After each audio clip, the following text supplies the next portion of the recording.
A ver, ya estamos creo al vivo. Yo Ujú, doy la bienvenida, les damos la bienvenida desde IVOS y desde el programa en la Amazonía a la conferencia virtual Defender la Amazonía por la naturaleza y por las personas.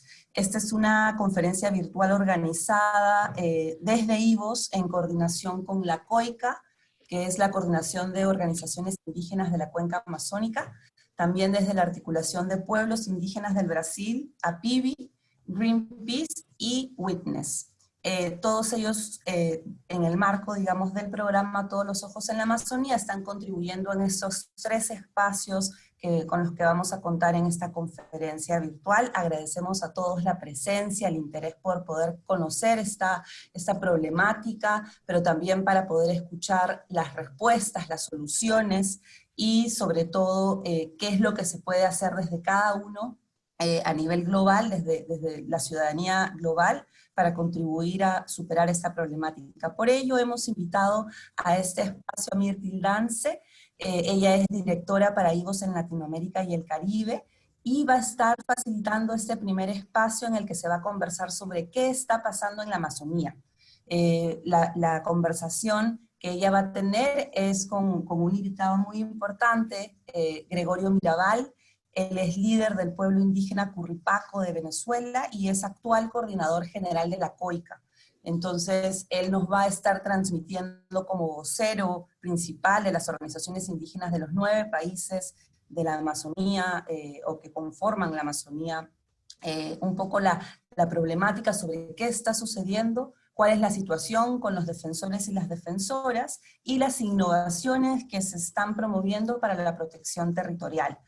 Entonces agradecemos a Gregorio, a todas las personas que nos acompañan en esta conversación por su tiempo, y también invitamos desde ya a la audiencia a que haga sus preguntas por el chat. Esta conversación también adicionalmente tiene interpretación simultánea al inglés, y para poder acceder a ella solo deben conectarse a través del Zoom. Deben seleccionar el canal de traducción en inglés, ubicado en la barra inferior de la pantalla. Entonces, sin más, le doy la palabra a Mirtil Lance y a Gregorio Mirabal. Muchísimas gracias. Muchas gracias, Eliana. Muchas gracias. Muy buenos días a toda la audiencia que nos está viendo. Y por supuesto, en forma especial, muy buenos días a don Gregorio, ¿no? Es un honor poder tener esta conversación con usted. Fue en enero que nos vimos la última vez en Quito para conversar y coordinar nuestra colaboración en que estamos trabajando desde hace años para proteger la Amazonía, ¿no? Y desde entonces fuimos confrontados allí por la pandemia. Entonces, mi primera pregunta a usted es cómo está en este momento y cómo ha sido afectado las comunidades que usted representa allí por la pandemia. Bien, muy buenos días. En primer lugar, agradecer este espacio de diálogo y de visibilidad de la crisis de la cuenca amazónica a través de IVOS, un aliado de la COICA. En estos momentos, lo que primero que puedo decir que estamos de luto, de emergencia, con mucho dolor, con mucha tristeza por la pérdida física de nuestros hermanos y por la degradación ambiental tan acentuada y tan fuerte que está en los territorios indígenas en estos momentos. Eso sería en un primer momento. Nosotros tenemos una evaluación de lo que está pasando y podemos decir en un primer momento que estamos viviendo una crisis política muy fuerte, una crisis moral muy fuerte, una crisis económica, científica y cultural, y hemos dicho que le hemos pedido a la ONU que declare una catástrofe sanitaria en la Amazonía por la falta de atención y por la cantidad alta de hermanos contagiados y fallecidos. ¿Se puede contar más sobre el impacto que tiene la pandemia sobre las comunidades? ¿Por qué usted lo considera o lo califica como una catástrofe?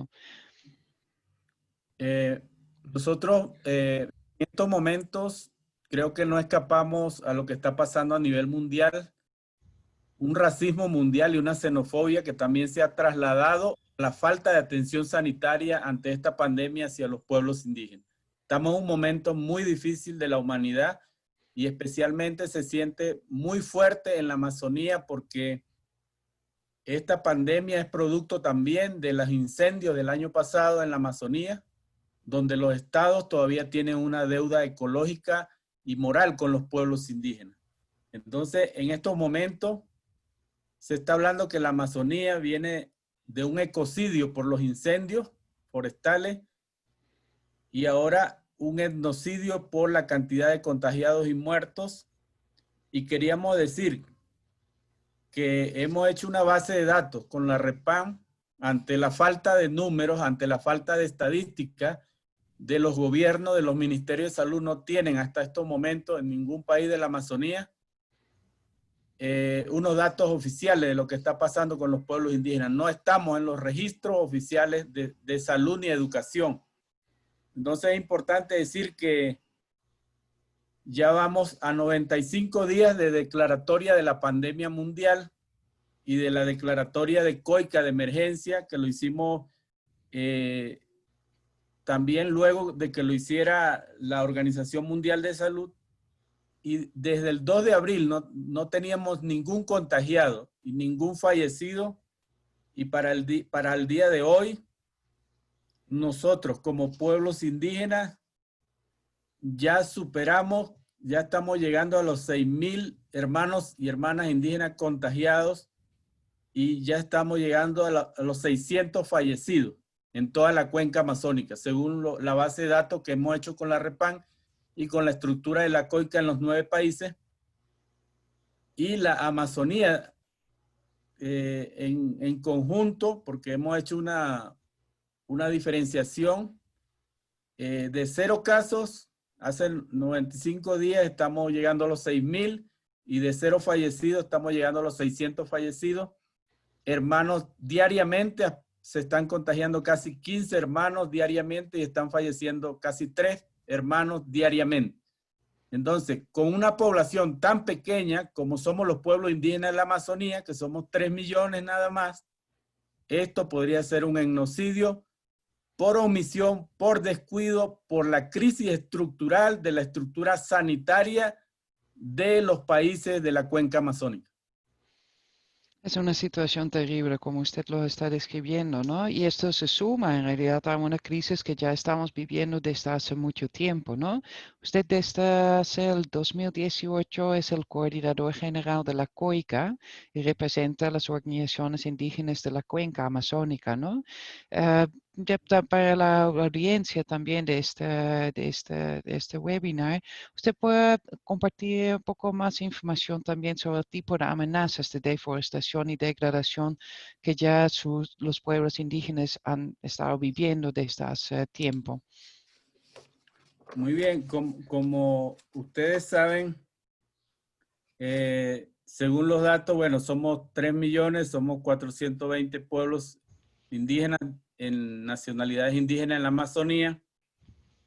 Estamos en un área de bosque de territorio de 7 millones de kilómetros cuadrados. Somos 33 millones de indígenas en la Amazonía, pero en este momento nuestros territorios, a pesar de la pandemia, no ha parado la minería ilegal, la contaminación de los ríos por mercurio. Eso incrementa la malaria. O sea, en estos momentos también nuestros hermanos están muriendo por malaria, están muriendo por dengue, por falta de medicamentos de atención. Pueblos indígenas en aislamiento voluntario que se mueven en las triples fronteras, Colombia, Brasil, Perú, Ecuador, donde están la mayoría de los pueblos indígenas en aislamiento voluntario, están en un grave riesgo de desaparición física porque ellos no tienen fronteras, se mueven. Y se dice que hay más de 30,000 mineros ilegales en la triple frontera, contaminando. Además de eso, toda la triple frontera está sin atención médica y sin acompañamiento o presencia de los gobiernos para el control de la frontera. Además de eso, también hay muchísimos casos de sarampión. No hay hospitales suficientes en la triple frontera de la Amazonía. O sea, en la frontera de Leticia, donde está el epicentro de la pandemia para los pueblos indígenas, del lado de Tabatinga, Brasil, del otro lado de la frontera Ecuador y Perú. Estamos viendo con preocupación que solo hay hospitales muy pequeños para muchísimas personas y para las comunidades no hay prioridad de atención. No hay equipo de prevención, no hay equipo de detección del virus, de la pandemia. Y eso se suma a que viene una crisis alimentaria también, no solamente en las ciudades, en las grandes ciudades, sino también hacia el interior de la Amazonía. Entonces, los madereros ilegales también se están moviendo con impunidad, sin ningún control.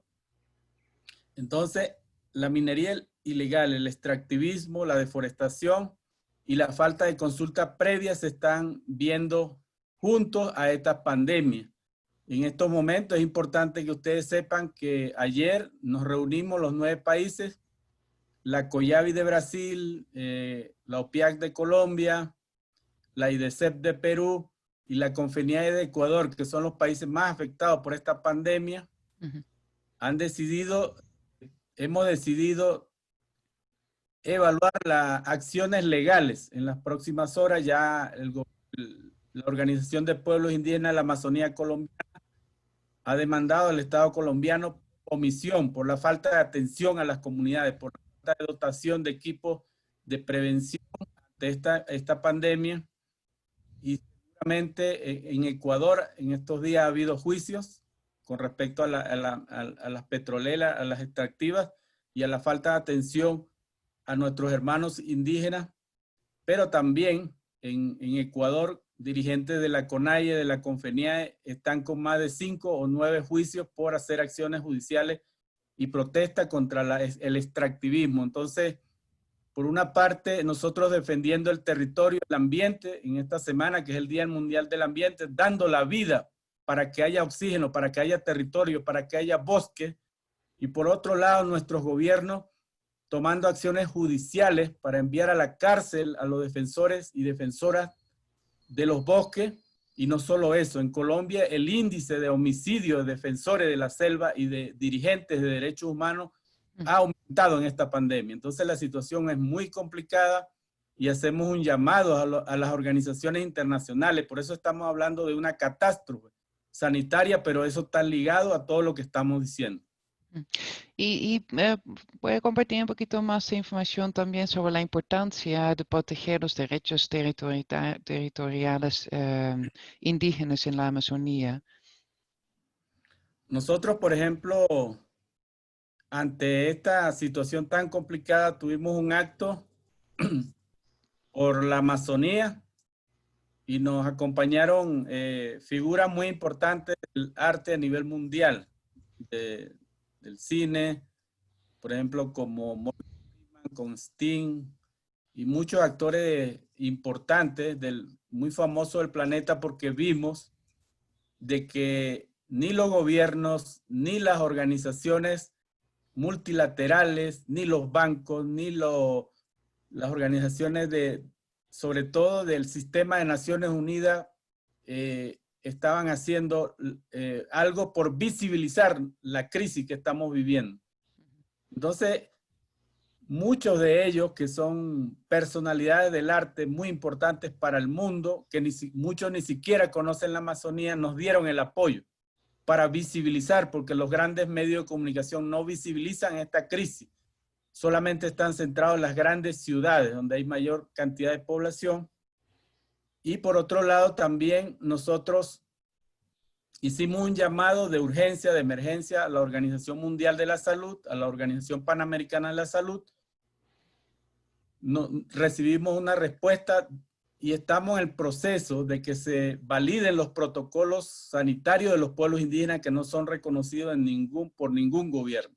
O sea, no están permitiendo que las organizaciones indígenas ayuden conjuntamente con los gobiernos a llegar a las comunidades, porque están en muy difícil acceso, y los gobiernos, al hacerlo directamente, también están en riesgo de contaminar a nuestra gente.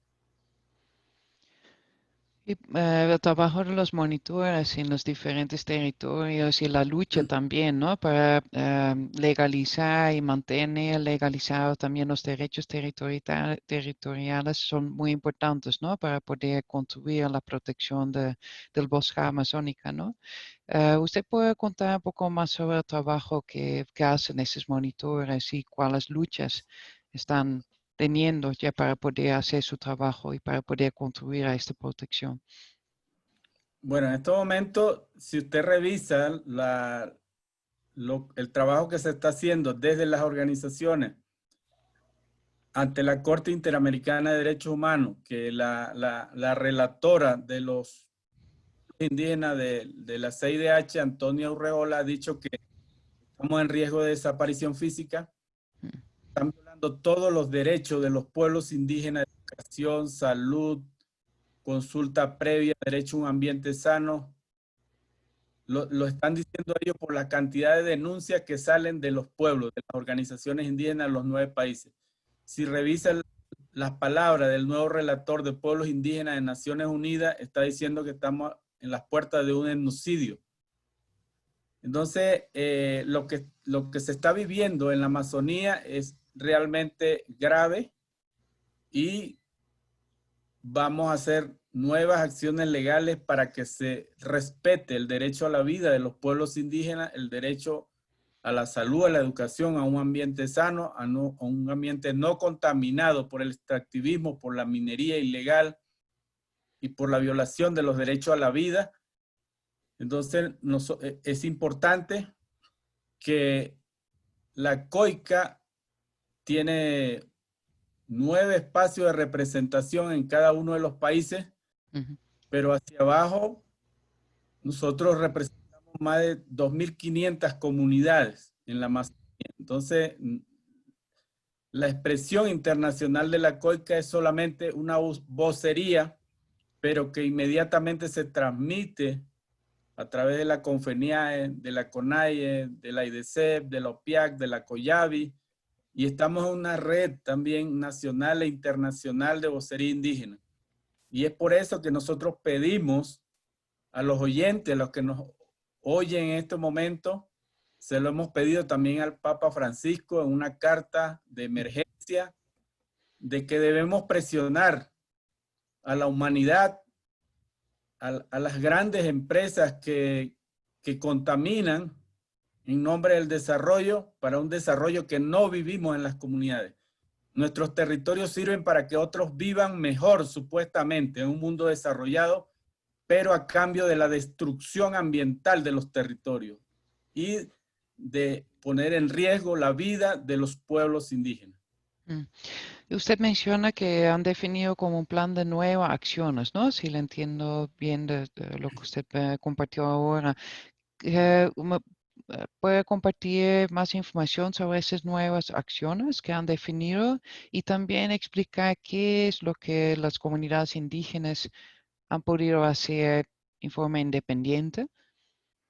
Bueno, desde que se declaró la pandemia a nivel mundial, la COICA hizo un gran llamado también, eso fue el 11 de marzo, el 31 de marzo nos reunimos con todas nuestras estructuras de la cuenca amazónica y hicimos un llamado de emergencia, y se activaron todas las guardias comunitarias indígenas, o guardias indígenas, como se le quiera llamar, la estructura de nuestras organizaciones.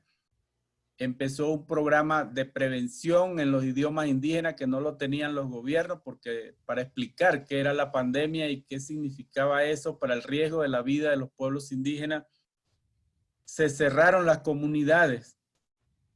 Ante la no presencia del gobierno y ante la falta de atención, se cerraron las comunidades y se activaron los protocolos indígenas.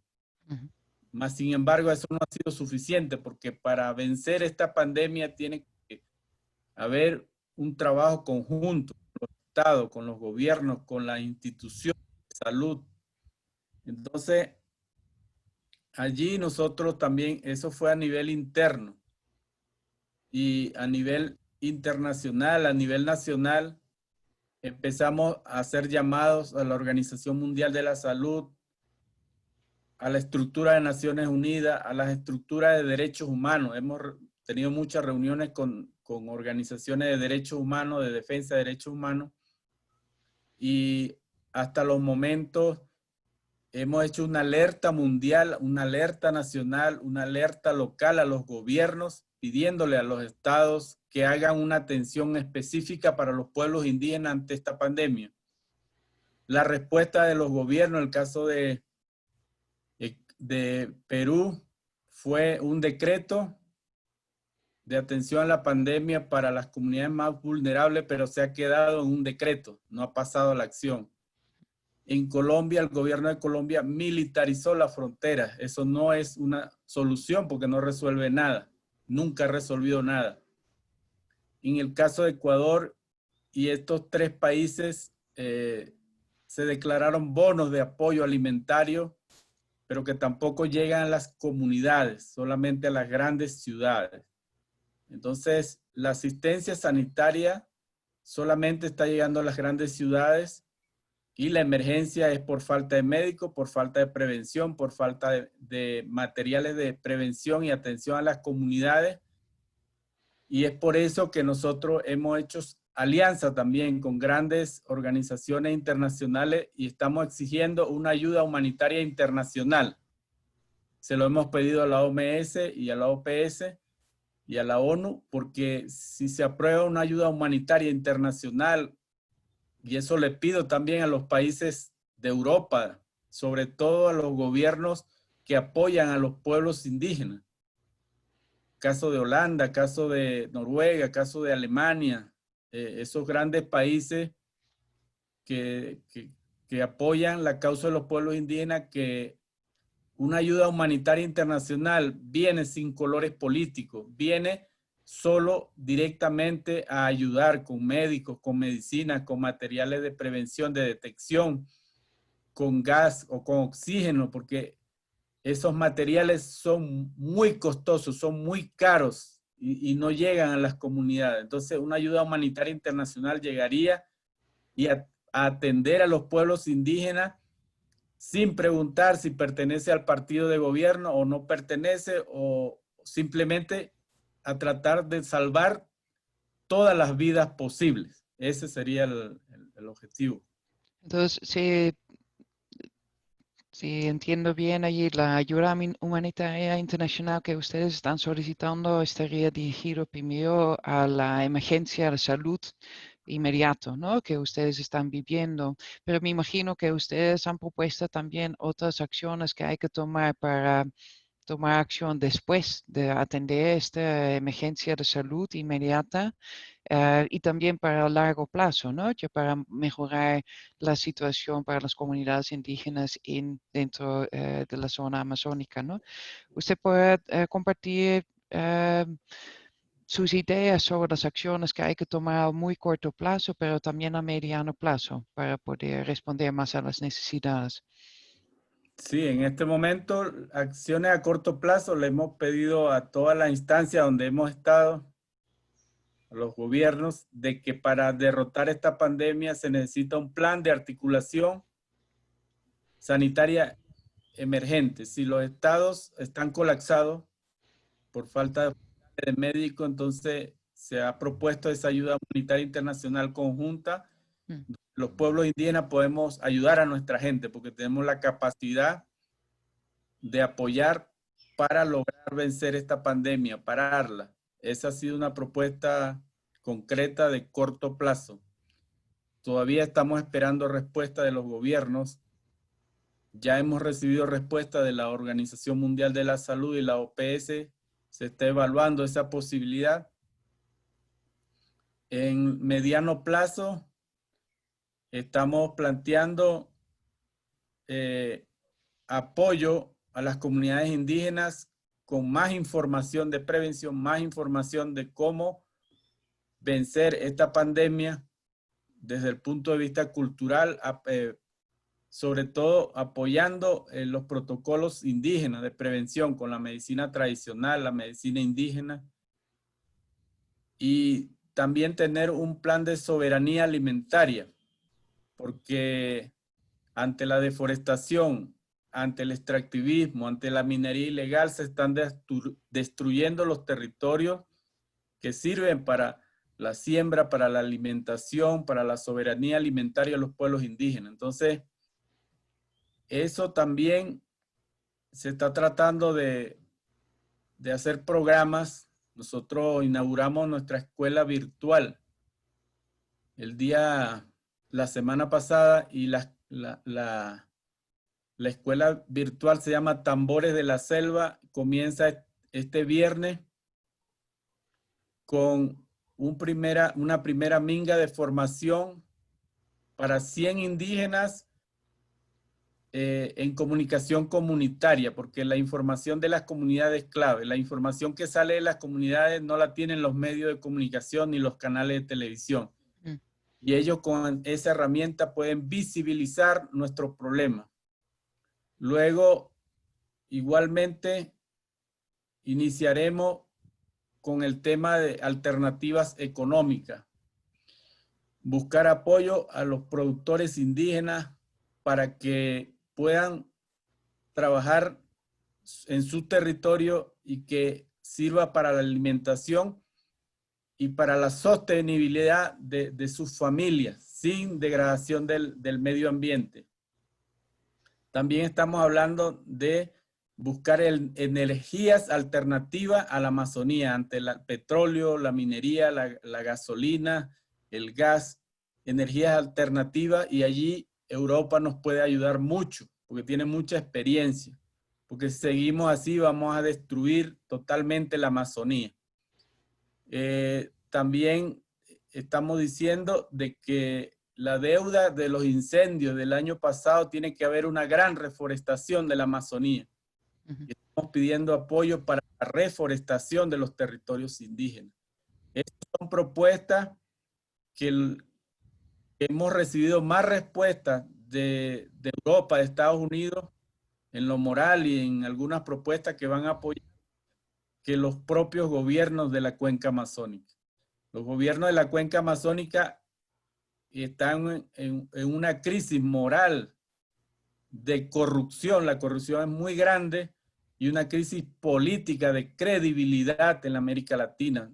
Sabrán que hay muchísimas protestas el año pasado aquí en Ecuador, las de Chile y la de otros países.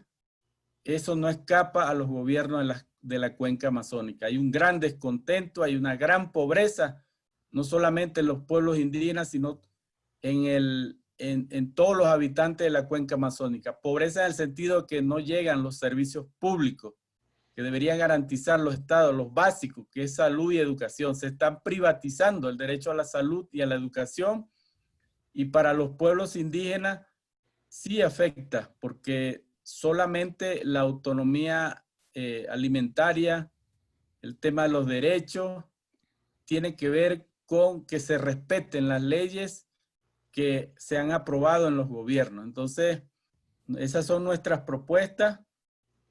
Hemos dicho que vamos a seguir trabajando. Ante la pandemia nosotros tenemos mucha esperanza y tenemos mucha resistencia, lo hemos demostrado a través de los siglos. Y si salvamos a los pueblos indígenas, si protegemos, si ayudamos, también estaríamos salvando la selva amazónica. Muchas gracias. Yo quería dar también el espacio a la audiencia, ¿no?, que nos está escuchando, porque usted ha compartido mucha información sobre las amenazas que están viviendo, la respuesta que están dando y también las acciones que sugieren, ¿no?, que se puedan tomar para mejorar la situación. Eliana, no sé si de parte de los oyentes hay alguna pregunta que puedan compartir con nosotros. Sí, justo desde Perú, Jaime Coricepa comentaba un poco sobre que en este contexto el uso de tecnologías para la vigilancia y control territorial de forma remota representa un reto actualmente para los pueblos indígenas, para la protección de sus territorios, ¿no? Entonces quizás aprovechando ese comentario de Jaime, Gregorio nos pueda comentar un poco sobre qué estrategias se están dando justamente en esta línea en campo, en territorio, en la combinación de conocimientos ancestrales y tecnologías de punta. Muchas gracias. Muy bien. Es importante saber que en estos momentos también la tecnología, el apoyo de muchos aliados de la cuenca amazónica ha permitido que las organizaciones indígenas se fortalezcan. Uno de ellos es el programa Todos los Ojos de la Amazonía con IVOS. También hay otros programas con Conservación Internacional, con WWF, que han apoyado a las comunidades en el tema de comunicación y tecnologías. Se puede hablar de un sistema de monitoreo ambiental satelital, se puede hablar de radio de comunicación comunitaria, estaciones de comunicación comunitaria, radio de comunicación y estaciones de radio, que son dos cosas distintas, y también las conexiones satelitales para poder monitorear lo que está pasando en la selva. Eso ha permitido que tengamos toda la información que tenemos ahora. Es una herramienta válida para la protección de la Amazonía. Entonces, en ese espacio, sí se necesita el apoyo para fortalecer esas iniciativas. En estos momentos, la mayoría de las organizaciones indígenas tienen su mapeo satelital, tienen su comunicación comunitaria y eso permite que podamos tener información a tiempo, informar en lo nacional, en lo internacional, pero eso se tiene que consolidar. Eso es un ensayo que debe tener unos 5 o 6 años, pero se tiene que mejorar, se tiene que fortalecer y en esta pandemia se está probando ese sistema, se está probando, estamos viendo cuáles son los errores, cuáles son las debilidades para que en la post-pandemia o la hoja de ruta que hagamos a mediano y a largo plazo estemos más fortalecidos. Muchas gracias por esta explicación, Eliana. ¿Otra pregunta de parte de los oyentes? Sí, quisiéramos, hay algunas anotaciones sobre qué se puede hacer para colaborar, ¿no? O sea, desde el punto de vista de la audiencia global, ¿no? Que nos está acompañando en este momento. Sí, yo justo quería ir a este punto, ¿no? Porque, bueno, yo soy de Holanda, vivo en Costa Rica y trabajo en Latinoamérica. Y nos sentimos muy orgullosos de poder trabajar con COICA y otras organizaciones en diferentes programas, ¿no? Para mejorar la protección de la zona amazónica. Sin embargo, veo también que hay como mucho frustración de parte de las diferentes poblaciones en diferentes países, ¿no? Que ven allí la urgencia de apoyar, pero no saben qué pueden hacer. Usted dice que hay diferentes actores, ¿no? Que pueden y que deberían tomar acciones, ¿no? Entonces, usted puede compartir allí qué es lo que un ciudadano, por ejemplo, en Europa o en Latinoamérica puede hacer, qué pueden hacer empresas, qué pueden hacer los mismos estados, que quizás son solidarios allí con la causa. Bien, en esta parte nosotros hemos hecho un llamado mundial a un fondo internacional por la Amazonía. Está en la página web de la COICA, cualquier ciudadano puede apoyar. ¿Cómo se llama el fondo? Fondo Internacional por la Amazonía, en la página de la COICA. Ok, perfecto. Después compartimos los datos. Esos fondos no están manejados por la COICA, están manejados por una cogobernanza de aliados internacionales y por el tema de transparencia va un fondo no manejado por la COICA y hay protocolos para la aprobación y apoyo directo a las comunidades. O sea, es una alianza de muchas organizaciones internacionales. Esa es una vía. Cualquier ciudadano puede apoyar, estaría apoyando a la Amazonía, sobre todo en esta pandemia. Pero también nosotros hacemos un llamado a la conciencia de la humanidad. En estos momentos hay que presionar para que no sigan consumiendo productos que vienen de la naturaleza, de la Amazonía, como el oro. Hay mucha gente que usa prendas de oro, de diamante, de esmeralda, que vienen, o sea, son artículos que son para gente de mucho dinero que puede lucir, pero a costa de la destrucción de la Amazonía, la deforestación, el corte de madera. O sea, todos los productos forestales que vengan de la Amazonía no deberían ser comprados en Europa. Los gobiernos europeos no deberían apoyar a los países que asesinan a los dirigentes indígenas. No deberían dar crédito a los países que deforestan, que contribuyen con la destrucción de la Amazonía. Deberían haber un programa de apoyo para los pueblos indígenas, directo para que conserven sus territorios, porque si ustedes ven en estos momentos a nivel mundial, la Amazonía está vendida a los capitales transnacionales para la extracción de petróleo y de todas las formas de minería, y también la deforestación y las deudas.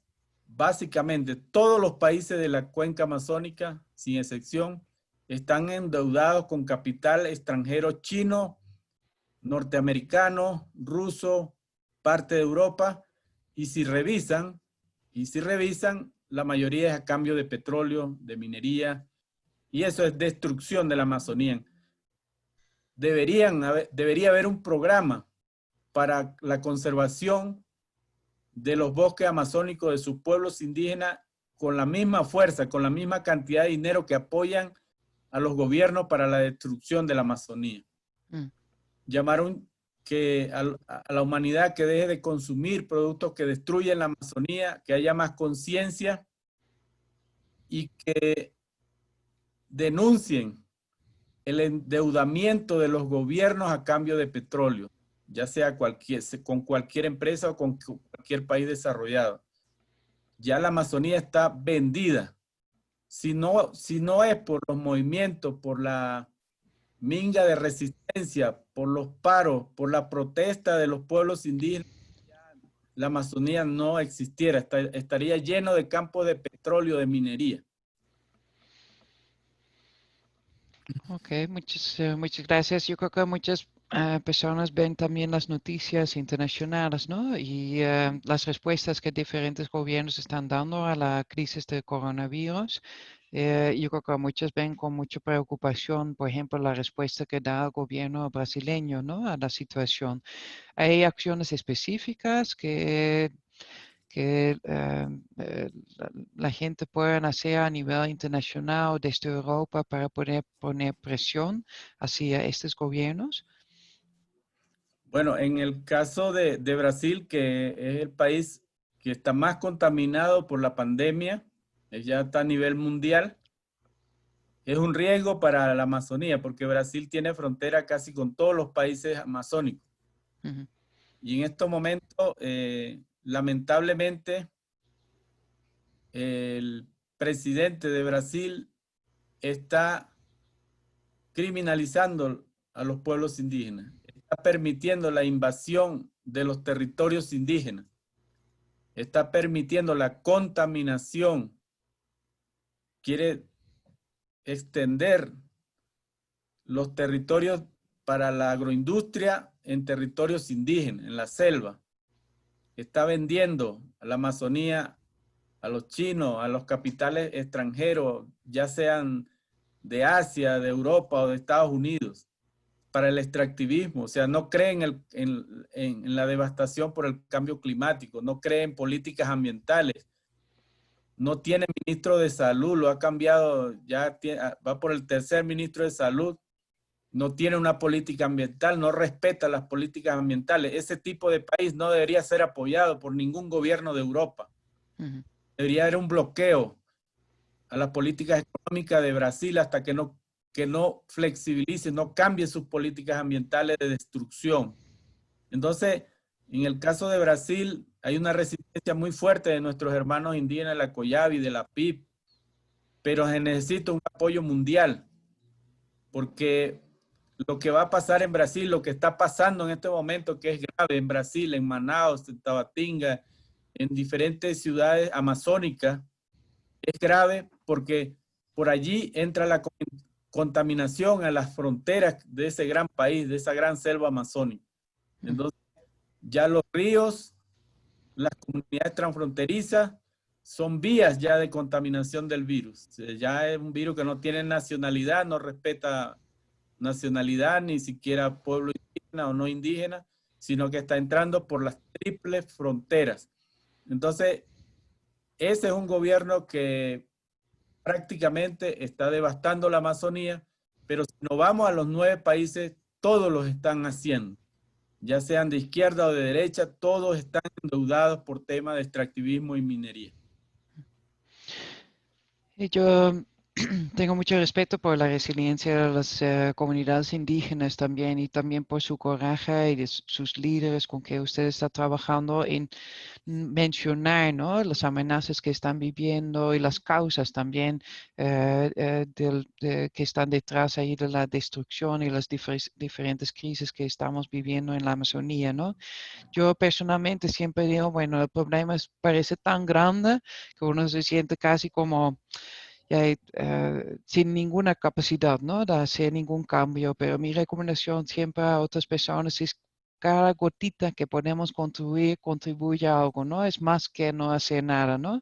Entonces, lo que usted ha mencionado, ¿no?, dar algún apoyo al fondo que ustedes han abierto. Vamos a compartir la información de cómo la gente pueda acceder, ¿no? Pero también en el caso de países como gobiernos, como en el caso de Brasil, ¿no?, exigir a sus propios gobiernos, ¿no?, de actuar y de ser responsables en sus relaciones internacionales que tienen, actuar en una forma consciente también en la compra, ¿no?, de productos y servicios que entran en nuestros países, ya para poder por lo menos dar un señal a los actores que están representando esos productos y servicios que no estamos de acuerdo con las acciones que quizás están tomando, o por el otro lado, otras empresas que sí son más responsables en sus actividades económicas, reconocer este esfuerzo también, ¿no?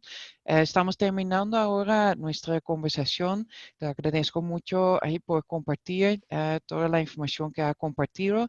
No sé si quiero compartir sus últimas palabras con la audiencia antes de terminar esta conversación. Bueno, un último mensaje, me despido, muy agradecido por este espacio de esta cooperación de IVOS, que también está apoyando mucho a los pueblos indígenas de la Amazonía. Agradecer por el espacio y pedirle a los oyentes, a la humanidad, sobre todo a Europa, que no sigan apoyando la destrucción de la Amazonía, que apoyen nuestra lucha ante esta pandemia, ante este luto, ante esta emergencia, este dolor de la pérdida de nuestros hermanos. Nosotros decimos a la humanidad que no tengamos miedo, que no colaboremos con el silencio, que levantemos nuestra voz por la vida, por la humanidad, que seamos rebeldes ante la defensa del territorio y la vida. Y que en el caso nuestro, la esperanza para nosotros siempre va a ser la resistencia. La resistencia ante las pandemias, ante las injusticias, ante la criminalización, ante los asesinatos a la vida, a la selva, nosotros decimos resistencia. Un abrazo a todos y todas y estamos en contacto.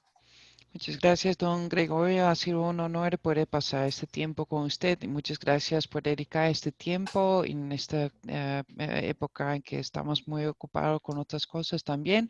Le mando un gran abrazo a la distancia y espero verle pronto ya para poder dar un abrazo verdadero, ¿no? Y seguimos con la lucha, ¿no? Muchas gracias. Gracias. Muy agradecido.